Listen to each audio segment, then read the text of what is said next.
Assalamualaikum warahmatullahi wabarakatuh. Innal hamdalillah nahmaduhu wa nasta'inuhu wa nastaghfiruh wa na'udzu billahi ta'ala min shururi anfusina wa min sayyiati a'malina. Man yahdihillahu fala mudilla lahu wa man yudlil fala hadiya lahu.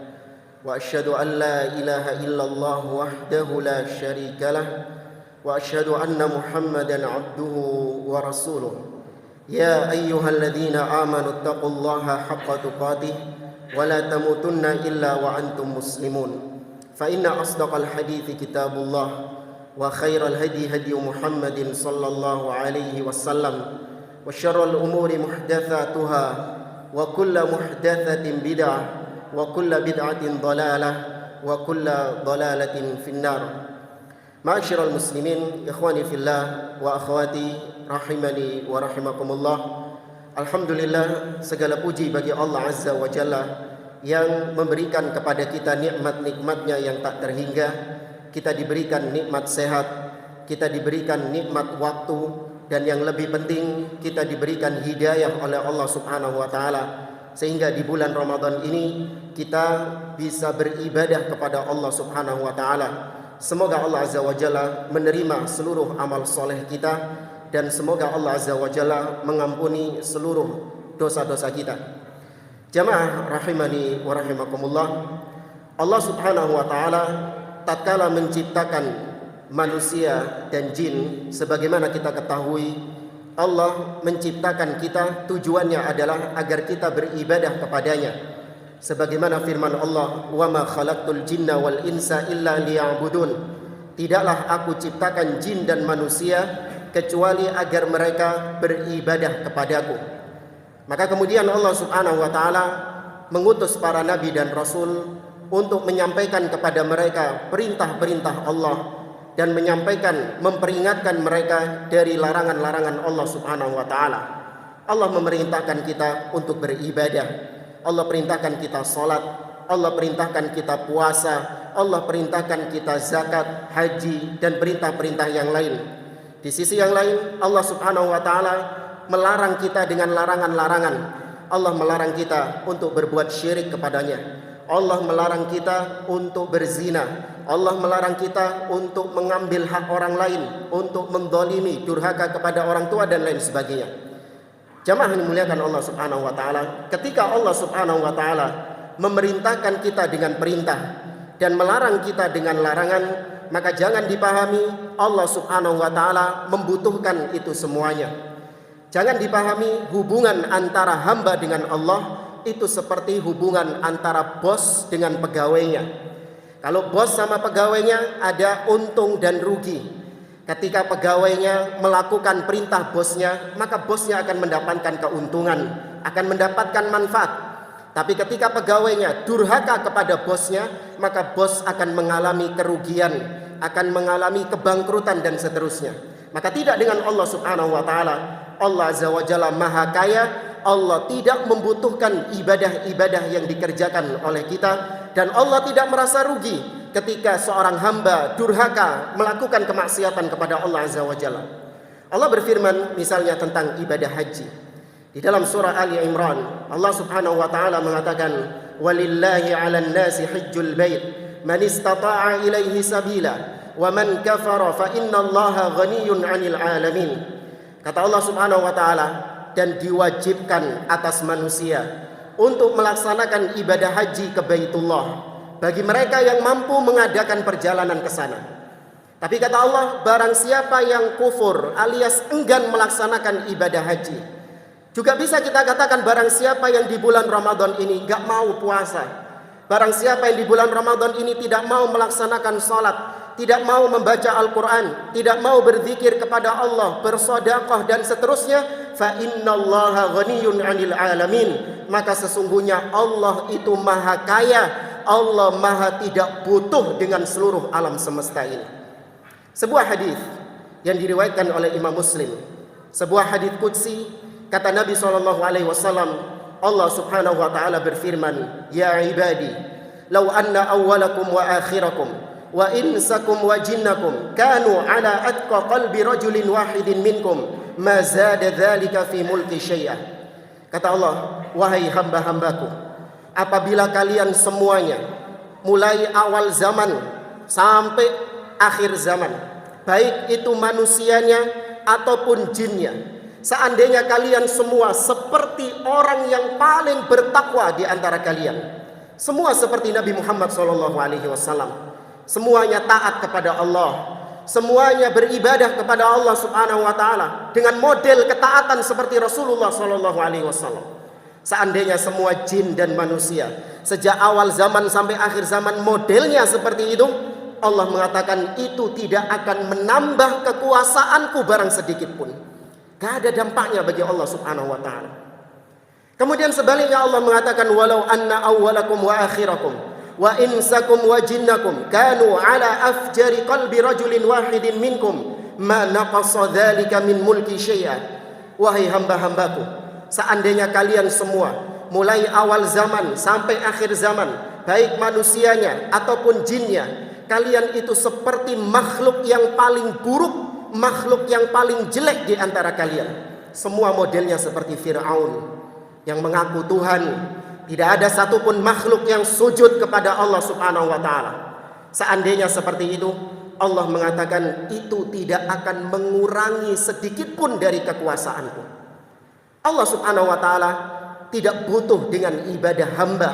Allah nggak butuh kita datang ke Masjid Al-Ihsan ini. Allah nggak butuh dengan banyaknya musallin, dengan banyaknya orang-orang yang sholat di sini. Allah nggak butuh dengan banyaknya orang-orang yang berpuasa di bulan Ramadan ini. Semua tidak dibutuhkan Allah Subhanahu wa taala. Bahkan Allah Azza wa Jalla melanjutkan firman-Nya, "Ya ibadi, law anna awwalakum wa akhirakum wa insakum wa jinnakum qamu fi sa'idin fasa'aluni fa'a'taitu kulla insanin mas'alatah ma naqasa dzalika mimma 'indi illa kama yanqusul mikhyatu idza udkhilal bahr." Wahai hamba-hambaku, seandainya kalian semuanya mulai awal zaman sampai akhir zaman, baik manusianya ataupun jinnya, kalian semua berkumpul di satu tempat. Kemudian kalian masing-masing berdoa kepadaku, meminta kepadaku dengan masing-masing doa kalian, dan aku kabulkan semua permintaan kalian. Maka seandainya seperti itu, kata Allah Subhanahu wa taala, itu tidak akan mengurangi sedikit pun dari kekayaanku, melainkan seperti jarum yang dicelupkan di samudra yang luas kemudian diangkat kembali, akankah mengurangi volume air tersebut? Maka jemaah, kalau Allah Azza wa Jalla tidak butuh dengan ibadah kita, muncul pertanyaan dalam diri kita, kenapa kita masih beribadah kepada Allah? Kenapa kita dapati ada orang-orang yang dia untuk jalan, melangkahkan kakinya sudah susah, karena sudah umur, sudah usia, sudah tua renta, untuk berjalan susah. Namun ketika terdengar panggilan hayya 'alas shalah, dia paksakan kakinya untuk melangkahkan menuju rumah-rumah Allah Subhanahu wa taala. Padahal Allah nggak butuh dengan ibadahnya. Ada orang-orang yang sudah tua renta, untuk melihat saja sudah nggak jelas, matanya sudah rabun, tapi dia paksakan untuk membaca kalamullah. Dia paksakan untuk membaca firman Allah Subhanahu wa taala dengan susah payahnya, padahal Allah nggak butuh dengan bacaan Qur'annya. Demikian juga kita dapati ada orang-orang yang untuk makan sehari-hari susah, namun dia paksakan dirinya untuk memberi makan kepada orang lain yang lebih membutuhkan daripada dia, padahal Allah nggak butuh dengan sedekahnya. Kenapa semua itu? Allah mengatakan, "Innama hiya a'malukum uhsiha lakum thumma uwafikum iyyaha." Kata Allah, itu amalan-amalan kalian, kembalinya kepada kalian semuanya. Aku, kata Allah, hanya sekedar mencatat amalan kalian dan akan aku tampakkan kelak di hari kiamat. Faman wajada khaira falyahmadillah. Maka barang siapa yang mendapati catatan amalnya berisi kebaikan-kebaikan, semoga kita termasuk golongan ini, maka hendaklah dia memuji Allah, karena tidaklah dia bisa beribadah itu melainkan murni taufik, hidayah dari Allah Subhanahu wa taala. Kita bisa berpuasa, kita bisa sholat, kita bisa bersedekah, kita bisa khatam Al-Quran. Jangan menganggap itu karena jerih payah kita, karena kegigihan kita, karena semangat kita, la. Semua taufik hidayah dari Allah Subhanahu wa taala. Maka Allah yang dipuji, bukan diri kita. Namun sebaliknya kata Allah, wa man wajada ghaira dzalik fala yalumanna illa nafsah. Tapi barang siapa di akhirat yang mendapati catatan amalnya berisi keburukan-keburukan, maka jangan dia mencela siapapun kecuali dirinya sendiri.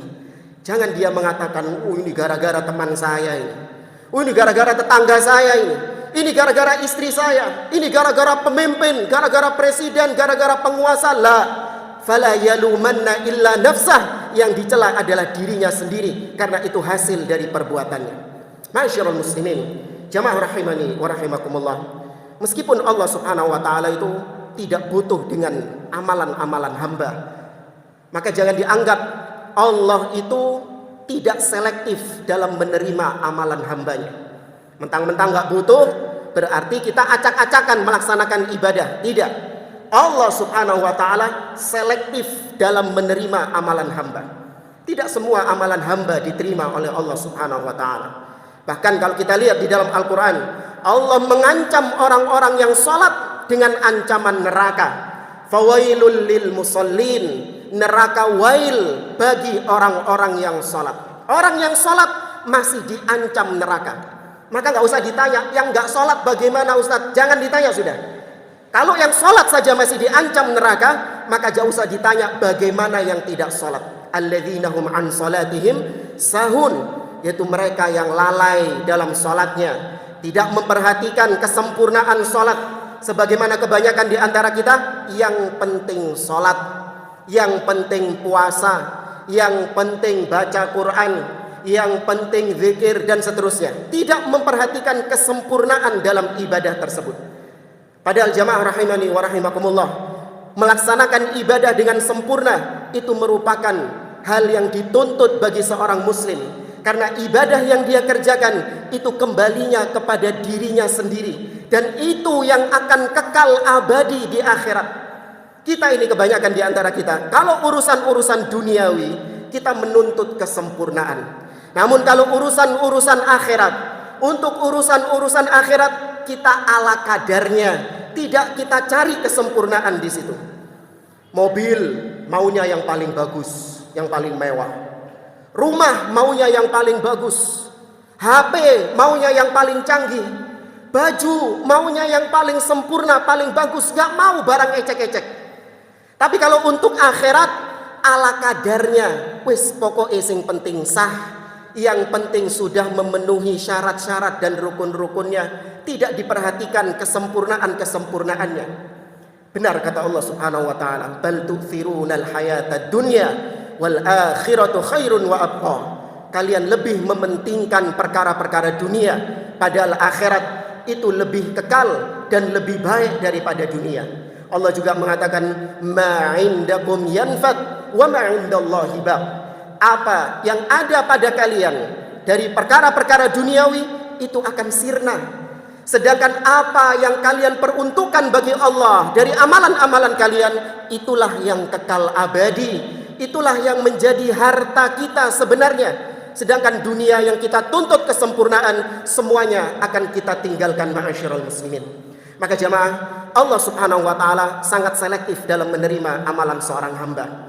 Bahkan Nabi SAW menyebutkan, kata Nabi SAW, wa innal abda la yusalli salata sittina sanah ma tuqbal minhu salah.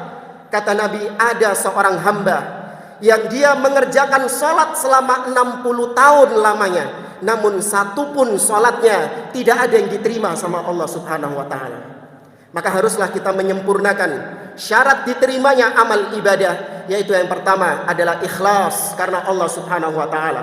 Kita murnikan semua ibadah kita hanya untuk Allah. Jangan sampai ada dalam ibadah kita terkontaminasi dengan kesyirikan kepada Allah Subhanahu wa taala.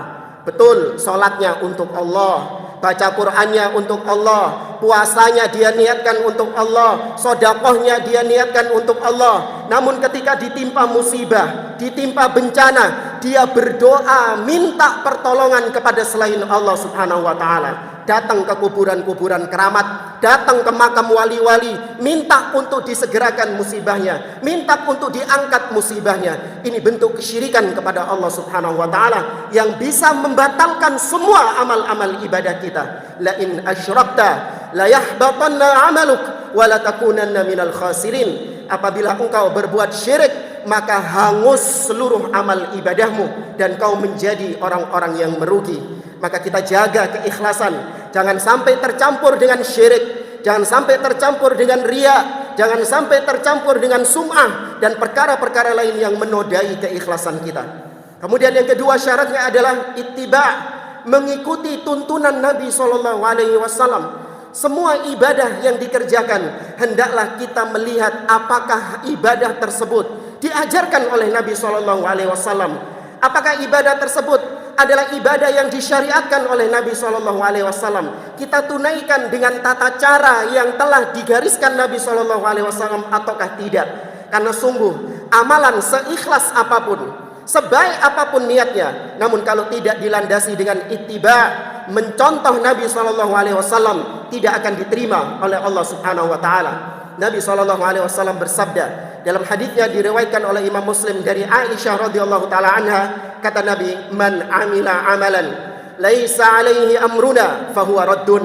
Barang siapa yang melakukan amalan yang tidak ada perintahnya dari kami, maka tertolak amalan tersebut, meskipun amalan itu ikhlas karena Allah Subhanahu wa taala. Semoga Allah Azza wa Jalla membimbing kita, memberikan taufik kepada kita untuk senantiasa ikhlas dalam beribadah dan senantiasa mengikuti petunjuk dari Nabi Muhammad SAW. Semoga Allah menerima seluruh amal soleh kita dan mengampuni seluruh dosa-dosa kita. Hada wallahu a'lam bissawab. Aqulu qawli hada wa sallallahu ala nabiyyina Muhammad wa ala alihi wa sahbihi ajma'in. Wa akhiru da'wana anil hamdulillahi rabbil alamin. Wassalamu alaikum warahmatullahi wabarakatuh.